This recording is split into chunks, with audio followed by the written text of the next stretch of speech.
With Sophia making a fool of herself, the wedding ended in an awkward rush. From start to finish, Mrs. Carter never once gave her a kind look. But when she turned to me, there was nothing but approval in her gaze. She even took my hand and said warmly, "Susan, tonight, I'll make sure Logan comes home to keep you company. He should make it up to you." And sure enough, that night, Logan actually came back. The moment he walked through the door, he loosened his tie, his face filled with exhaustion. I quickly stepped forward to take his jacket. "Logan, you must be tired today," I said gently. He merely glanced at me and said nothing. In my past life, the servants had gossiped about how, on our wedding night, Logan never came home. My sister had waited alone in the bridal chamber, becoming the laughingstock of the entire household. When she went to Mrs. Carter to complain, she was scolded instead, told that she lacked the ability to win over a man's heart. While Logan was in the shower, I prepared his bed, made some tea, and tidied up the couch for myself to sleep on.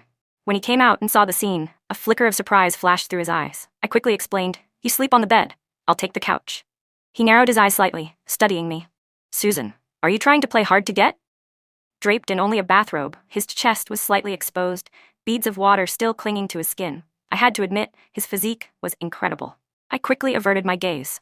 "We have no real feelings for each other. Sharing a bed would be awkward for both of us. If possible, I'd like to propose a partnership." Logan raised an eyebrow. "What do you mean?" "After all, our marriage is just a business arrangement. Plenty of couples in our situation live separate lives and only put on a show for appearances. I married you simply to ensure a stable and comfortable life. I don't expect love." Hearing my words, he suddenly smirked. "You're smart. That works for me too. I can agree to that. I was just an ordinary person. I didn't have the skills or confidence to control a man's heart." In the Carter family, Logan's attitude toward me would largely depend on how Mrs. Carter viewed me. I had no desire to end up like Sophia in our past life, targeted and isolated by everyone. That would bring me no benefits. Besides, in my past life, Logan had been physically abusive toward Sophia.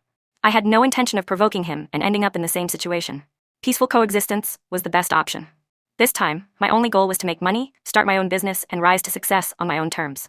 To maintain appearances, I had Logan post a picture of us holding hands on social media, captioned "Happy Newlyweds." This way, everyone would believe our marriage was fine.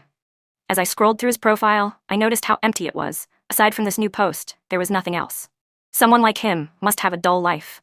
That night, Logan really did take the bed while I slept on the couch. He had no concept of chivalry whatsoever, but I should be grateful. At least he didn't force me into anything. The next morning, I was woken up by the sound of Logan working out. He was doing push-ups while listening to music.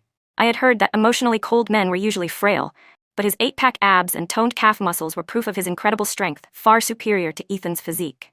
"Stop staring. I'm not interested in you," Logan suddenly said, getting up from the floor. He put on his shirt and added,